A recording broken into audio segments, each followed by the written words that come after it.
بسم اللہ الرحمن الرحیم۔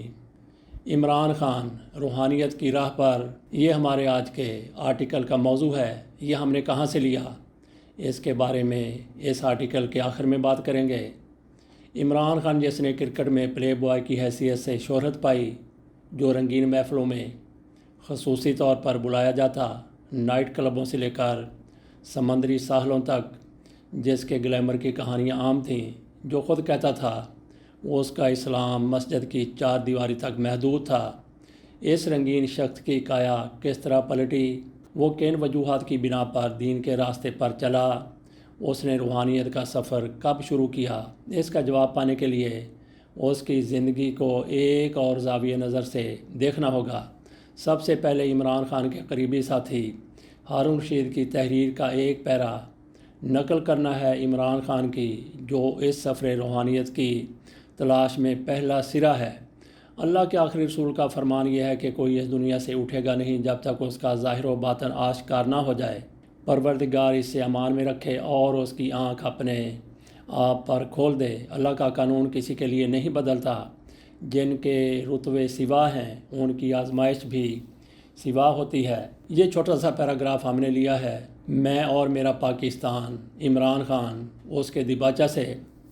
روحانیت کا سفر بنیادی طور پر اس کے باطن کا مشہود ہے۔ اس نے باطن کی آنکھ کھولی تو اپنے رب کو اپنے سامنے پایا۔ تاریخ میں اس طرح کی کئی مثالیں ہمیں ملتی ہیں۔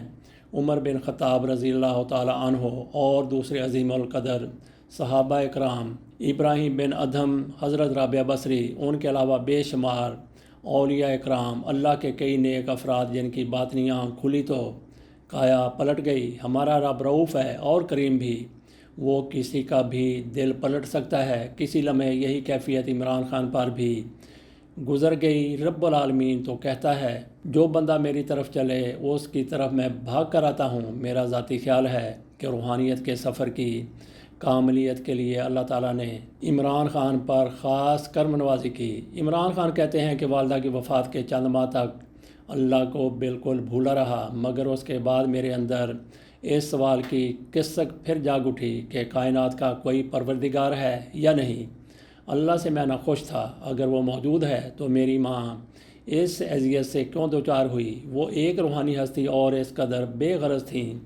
والدہ کی موت اور پنڈلی کی چوٹ نے مجھے احساس دلایا کہ آدمی کتنا بے بس ہے۔ اپنی صلاحیت اور محنت پر جو اعتماد کبھی پوری قوت سے کار فرما تھا، اب باقی نہ رہا۔ ایسا لگا کہ کسی نے میری ہستی کی ساری حقیقت مجھے یاد دلا دی ہے۔ اب پھر سے میں فجر کی نماز پڑھنے لگا۔ عمران خان کہتے ہیں کہ 1980 کے عشرے میں شاندار پارٹیوں میں شریک ہونے والے جتنے لوگوں کو میں جانتا تھا، ان میں اکثر کا حال یہ تھا کہ جب تک معدے کو وہ الکحل سے نہ بھر لیتے، تقریبات میں گھل مل جانے کے قابل نہ ہوتے۔ اسی جگہ آگے جا کر لکھتے ہیں، لذت کو میں نے خوشی کا متبادل سمجھ لیا تھا، جس کا نتیجہ آخر کار منفی ہوتا ہے۔ زندگی میں کتنے ہی لوگوں کو میں نے لذت طلبی، بادہ نوشی اور منشیات کے ہاتھوں اپنی زندگی برباد کرتے دیکھا۔ گلوکاری، فلم، کھیل کے کتنے ستاروں کو میری زندگی بھی اس پھسلن میں اتر کر برباد ہو گئی ہوتی کہ جب اس دنیا کو میں نے دریافت کیا تو میری عمر صرف 18 سال تھی۔ جنسی آوارگی، منشیات اور راک اینڈ رول کے انقلاب کا زمانہ۔ روحانیت کی راہ پر سفر کا آغاز کرنے میں عمران خان کی زندگی میں جو اسباب کار فرما رہے، ان میں سے چند نکات یہ ہو سکتے ہیں۔ نمبر 1، عمران خان کی والدہ روحانی شخصیت تھیں۔ ان کا اللہ اور اس کے رسول صلی اللہ علیہ وآلہ وسلم اور آپ کے بتائے ہوئے دین پر مکمل اعتماد تھا۔ عمران خان خود بتاتے ہیں، ایک روحانی شخصیت سے جب ان کی ملاقات ہوئی تو انہوں نے بعض قرآنی صورتوں اور وظائف کے بارے میں دریافت کیا۔ عمران خان انہیں بتایا کہ وہ تو نہیں پڑھتے۔ اس پر روحانی شخصیت نے کہا، یہ ضرور ان کی والدہ پڑھتی ہوں گی۔ عمران خان کو یاد آیا کہ وہ اکثر کچھ پڑھ کر ان پر پھونکتی تھیں۔ عمران خان چونکہ ان کی توجہ کا مرکز تھے، اس لیے روحانی طور پر سب سے زیادہ اثر ان کی ذات کو ہوا۔ دوسرے نمبر پر عمران خان پر خصوصی کرم رہا کہ ان کو زندگی میں روحانی لوگوں کا ساتھ یا سرپرستی حاصل رہی، جنہوں نے ان کے گرد روحانیت کے حالے کو ختم نہ ہونے دیا۔ اگر کچھ عرصے کے لیے ان کو ایسے لوگوں کا ساتھ نہ مل سکا تو بھی ان لوگوں کی خصوصی توجہ ان کی طرف رہی۔ نمبر 3، ہمیشہ سچ بولنا، پازیٹیو سوچنا، یہ عادت ضمیر کو زندہ رکھتی ہے۔ نمبر 4، مسلسل محنت اور جدوجہد کی عادت، ان کی کرکٹ کی زندگی پڑھ کر بخوبی اندازہ ہو جاتا ہے۔ نمبر 5، پختہ یقین۔ نمبر 6، توکل اور صبر۔ نمبر 7، خلق خدا کی خدمت اور ان کے لیے آسانیاں پیدا کرنے کی طلب۔ ان تمام باتوں نے ان کو روحانیت کے راستے پر چلنے کی ترغیب دی، کیونکہ ہمیشہ گیند دیوار سے ٹکرا کر واپس وہیں آتی ہے جہاں سے اسے پھینکا جاتا ہے۔ بچپن میں ان کی تربیت میں اعلیٰ اخلاق کی تربیت کا بہت عمل دخل تھا۔ عمران خان لکھتے ہیں کہ اپنی خالاؤں اور ماموں کے گھروں کو میں اپنا ہی گھر سمجھتا، سب خاندانوں کا مرکز میرے نانا کا مکان تھا۔ رات کو کھانے پر گاہے سب کے سب اکٹھے ہوتے، چھوٹے چھوٹے بچوں سے لے کر بزرگوں تک آداب یافتہ تھے۔ بزرگی کا احترام بہر کیف ملحوظ خاطر رکھا جاتا۔ کوئی بڑا بات کر رہا ہوتا تو کم سن اسے پوری توجہ سے سنا کرتے۔ اس کا صلہ یہ کہ عمر میں کوئی جتنا بڑا تھا، بچوں کو اتنی ہی زیادہ ذمہ داری قبول کرتا، پوری طرح ان کا خیال رکھتا۔ اس طرح فقط والدین ہی نہیں بلکہ درجہ بدرجہ خاندان کے سب بالغ افراد ڈسپلن قائم کرنے میں شریک تھے۔ نعت راشدگی تکبر کا اظہار، خاص طور پر جب کوئی ذمہ دار اس کا مرتکب ہو، ناپسندیدگی کا باعث بنتا۔ بدقسمتی سے مغرب زدہ گھرانوں میں بزرگوں کا احترام مٹتا جا رہا ہے۔ ان میں سے جو لوگ مغرب کی تقلید میں بالکل ہی اندھے ہیں، وہ بڑوں کی توہین یا انہیں نظر انداز کرنے کو ترقی اور جدت کی علامت سمجھتے ہیں۔ مجھے یاد ہے جب لندن میں ایک استاد نے مجھ سے فرمائش کی کہ گفتگو کے ہنگام میں ان کا نام لیا کروں تو میں نے کتنا عجیب محسوس کیا۔ اس وقت اور بھی برا لگتا جب دوستوں کے والدین یہ بات کہتے کہ میں انہیں ان کے نام سے پکاروں۔ ہماری اخلاقی اقدار بھی اپنے خاندان کے بزرگوں کی تقلید میں پروان چڑھیں۔ بچے اس بات کا خیال رکھتے کہ کون سا رویہ انہیں پسند ہے اور کون سا طرز عمل ناپسند۔ سزا کا خوف نہیں بلکہ ناپسندیدگی کا اندیشہ ہمیں روکتا۔ اخلاق کا معیار اس لیے بلند تھا کہ اگر کوئی ایسا کرے گا تو شاید اسے ادنا اور حقیر سمجھا جائے گا۔ سب سے بڑا اندیشہ خاندان کی بدنامی کا، شادی سے لے کر مجلسی زندگی میں قبولیت تک ہر چیز کا انحصار اسی پر تھا۔ کسی بھی جاننے والے کی طرف سے کسی نوجوان کی حرکت پر کسی سنجیدہ اعتراض کا مطلب یہ تھا کہ پورے کا پورا خاندان ملزم کو مسترد کر سکتا ہے۔ کامیاب کھلاڑی بننے کے بعد بھی اخبار نویسوں سے بات کرتے ہوئے میں بہت ہی محتاط انداز اختیار کیے رکھتا۔ یہ فکر دامنگی رہتی کہ خاندان والے کیا سوچیں گے۔ عمران خان کہتے ہیں کہ ہر شب والدہ ہمیں دعا مانگنے کی یاد دہانی کراتیں۔ وہ ایک واقعہ کثرت کے ساتھ اور بہت ذوق و شوق سے سنایا کرتیں۔ مکہ مکرمہ میں ایک بوڑھا آدمی نبی اکرم صلی اللہ علیہ وآلہ وسلم کی خدمت میں حاضر ہوا اور کہا، اب میں قبیلے کا آخری آدمی رہ گیا ہوں جس نے اسلام قبول نہیں کیا۔ اسلام لانا چاہتا ہوں مگر اس بڑھاپے میں کیوں کر اپنی عادات بدل پاؤں گا۔ کوئی ایک بتا دیجئے بات جس پر عمل سے نجات مل جائے۔ فرمایا، ہمیشہ سچ بولا کرو، ہمیشہ سچ۔ تمہارے مسلمان رہنے کو اتنی سی بات کافی ہوگی۔ ایک بچے کی حیثیت سے عبادات کے ساتھ کوئی شگف میرے انداز میں نہ تھا، مگر نصیحت مجھے بہت ہی اچھی لگی، دل کو بھا گئی۔ ماں سے تو میں یوں بھی جھوٹ نہیں بولا کرتا، اگر کبھی کوشش کی تو فوراً ہی انہیں پتہ چل جاتا، میرے چہرے کو غور سے دیکھتیں اور میں سچ اگل دیتا۔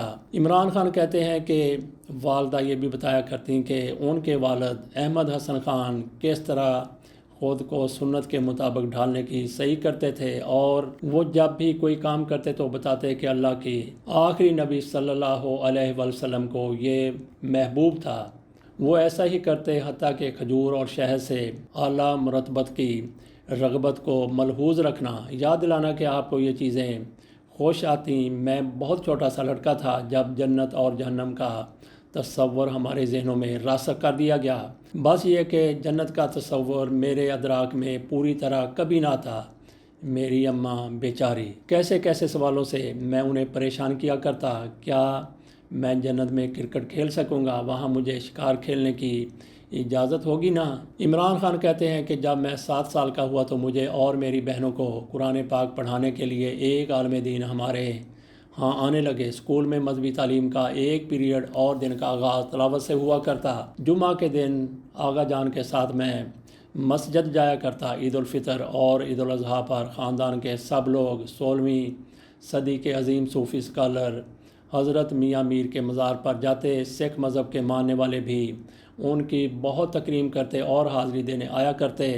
ہمارا خاندانی قبرستان اس مزار سے ملحق ہے، چنانچہ عید کی نماز کے بعد ہم ان کی قبروں پر فاتحہ پڑھتے۔ وہ جو کبھی اس دنیا میں بروئے کار تھے اور اب ان کے لیے ہمیں اللہ سے مغفرت کی دعا مانگنا تھی۔ اولیاء کے ایسے کتنے ہی مزار برصغیر کی وسعتوں میں پھیلے ہیں۔ 9ویں صدی سے اس خطۂ ارض میں جنہوں نے اسلام کو فروغ دیا، ان کا وہ پیغام الفت و انس صدیوں تک مصیبت کے ماروں پر رحمت کا ابر بن کر برسا۔ ان کے زخموں کا مرہم دوسرے مذاہب کے لیے صوفیوں کی وہ رواداری اور خیر خواہی، مساوات اور مقامی ثقافت کا وہ لحاظ، اللہ کا دین ان کے ذریعے پھیلتا چلا گیا۔ قافلوں کے قافلے وہاں جاتے، اللہ سے دعائیں مانگتے اور نذرانے پیش کرتے۔ بھوکوں کے لیے کھانا، اللہ کے حضور مناجات۔ طالبان کا طرز عمل دوسرا ہے، ان کی سخت گیری ہے۔ میرے والدین آغا جان اور میری والدہ مذہب کے باب میں نرم خو تھے، کشادہ مزاج ہم سے۔ وہ کہا کرتے، اللہ بڑا ہی رحمان اور بے حد رحیم ہے۔ نماز پڑھنے اور روزہ رکھنے کے لیے ہم پر سختی کبھی نہ کی جاتی۔ رمضان المبارک میں ہم بچوں کے درمیان زیادہ سے زیادہ روزے رکھنے کا مقابلہ ہوا کرتا۔ 9 برس کی عمر میں نے پہلا روزہ رکھا۔ اس شام میری ماں اور آغا جان دونوں نے مجھے کچھ تحائف دیے۔ اگر کوئی اسلام کے خلاف ذرا سی بات بھی کرتا تو وہ دونوں بہت جوش و جذبے کے ساتھ اللہ کے دین کا دفاع کرتے۔ عمران خان کہتے ہیں کہ ان کی والدہ روحانیت کی طرف اس وقت متوجہ ہوئیں جب ان کی عمر 10 سال تھی۔ ساہیوال کی ایک صوفی بزرگ خاتون سے ان کی خالہ نے ان کی ملاقات کروائی۔ بڑی باقاعدگی سے ان سے فیض یاب ہونے کے لیے ساہیوال جاتیں۔ عمران خان کہتے ہیں کہ روحانیت کی طرف میری ماں نے ترغیب دی۔ ان کے والد بھی مذہبی آدمی تھے، لیکن ان کا انداز ذرا مختلف تھا۔ وہ عظیم صوفیاء کرام کا دل کی اتھاہ گہرائیوں سے احترام کرتے اور ان کی دین کے لیے قربانیوں کو بے حد سراہتے، مگر وہ اللہ سے براہ راست تعلق پر یقین رکھتے تھے۔ یہ حقیقت ہے کہ روحانیت کا سفر خود سے خدا تک کا سفر ہے۔ مسلمان وہ واحد قوم ہے جو خدا کو بغیر دیکھے ماننے والے لوگ ہیں، اور یہ ایمان کا سب سے اونچا درجہ ہے۔ یہ سب روح کی صلاحیت ہے، روح نے صلاحیت نہیں کھوئی۔ یہ سب پیغام یقین کامل میں موجود ہے جو اسلام میں توکل اللہ کی صورت میں انتہائی بلندیوں تک جاتا ہے۔ اس دنیا کا اصول ہے کہ اگر منزل 100 قدم کے فاصلے پر بھی ہے تو سچائی اور ایمانداری کی راہ پر چلتے ہوئے اگر آپ پہلے 90 قدم گرتے بھی رہتے ہیں تو آخری 10 قدم کھڑے ہو جائیں گے، لیکن برائی اور جھوٹ کی راہ سے آپ چاہے پہلے 90 قدم بھاگتے ہوئے بھی جائیں مگر آخری 10 قدم میں آپ کو گرنا ہی ہے۔ اللہ کے نیک بندے ہمیں سچائی اور ایمانداری کے ساتھ یقین کامل کی تلقین کرتے ہیں۔ عمران خان کو جب سچا اور کھرا انسان ملا تو انہوں نے اس کا تذکرہ کرتے ہوئے اپنی کتاب میں اور میرا پاکستان میں لکھا۔ 1987 میں جب پہلی بار میں نے کرکٹ سبکدوشی کا اعلان کیا تو ایک دن شمال میں اپنے چند دوستوں کے ساتھ لاہور لگ بھگ 100 میل کے فاصلے پر تھا۔ شکار سے فارغ ہونے پر میرے میزبان نے مجھ سے کہا، واپسی کے دوران میں ایک روحانی آدمی سے مل لوں گا جو ایک گاؤں میں رہائش پذیر ہے۔ ذاتی طور پر کوئی دلچسپی محسوس نہ ہوئی مگر دوسروں کی خاطر میں آمادہ ہو گیا۔ بابا چالا نام کا یہ آدمی بھارتی سرحد سے چند میل ادھر مقیم تھا۔ مطمئن چہرے اور چھوٹے قدم کے ساتھ وہ چبھتی ہوئی آنکھوں والا شخص تھا۔ وہ نہ جانتا تھا کہ میں کون ہوں۔ گاؤں کے کسی گھر میں ٹیلی ویژن نہ تھا، مزید یہ کہ وہ ایسا شخص نظر نہ آتا جسے کرکٹ سے دلچسپی ہو۔ میری سبکدوشی کے بارے میں یقیناً اس نے کچھ نہ سنا تھا، اگرچہ اخبارات اور ٹی وی میں اس کا چرچا تھا۔ میرے میزبان نے اس سے پوچھا کہ کرکٹ کے بعد میں کیا کروں گا۔ اس شخص نے میری طرف دیکھا اور کہا، ابھی کرکٹ اس نے ترک نہیں کی۔ ہم سب نے اس سے کہا کہ میں نے واقعی کرکٹ چھوڑ دی ہے اور واپسی کا ہرگز کوئی ارادہ نہیں۔ اس کا جواب تھا، اللہ کی مرضی یہی ہے کہ ابھی تم کھیلتے رہو۔ اس نے مجھے یہ بتایا کہ میری کتنی بہنیں ہیں اور ان کے نام کیا ہیں۔ پھر وہ میرے دوست محمد صدیق کی طرف متوجہ ہوا اور کہا کہ اس کے ساتھ دھوکہ ہوگا، لہٰذا وہ کاروبار میں لگی اپنی رقم واپس لے لے اور یہ کہ بالآخر معاملات ٹھیک ہو جائیں گے۔ محمد صدیق کو یہ بتا کر اس نے بالکل ششدر کر دیا کہ کتنی رقم کی اس نے سرمایہ کاری کر رکھی ہے۔ ہم وہاں سے حیران واپس آئے اور اس بارے میں بحث کرتے رہے کہ میری بہنوں کے نام اس سے کس نے بتائے ہوں گے۔ جس چیز نے سب سے زیادہ پریشان کیا وہ یہ تھی کہ کاروبار میں لگی صدیق کی رقم کے بارے میں اس کے پاس مکمل ترین معلومات کیسے آئیں۔ چند ماہ بعد اسلام آباد کے ایک عشائیے میں جنرل ضیاء الحق نے مجھ سے درخواست کی کہ میں سبکدوشی کا کرکٹ سے ریٹائرمنٹ کا فیصلہ واپس لے کر پھر سے کرکٹ ٹیم کی قیادت کروں۔ میں چند ماہ بعد ویسٹ انڈیز میں کرکٹ کھیل رہا تھا اور محمد صدیق کے کاروبار میں بالکل وہی کچھ ہوا جو بابا چالا نے بتایا تھا۔ دور دراز گاؤں میں بیٹھے اس آدمی کو ان چیزوں کا علم و ادراک کیسے ہوا؟ میں اس بارے میں سوچتا رہا۔ مجھے اپنی والدہ کی روحانی رہنما کا بھی خیال آتا رہا، جس نے بتایا تھا کہ میں نے قرآن کی تعلیم مکمل نہیں کی تھی۔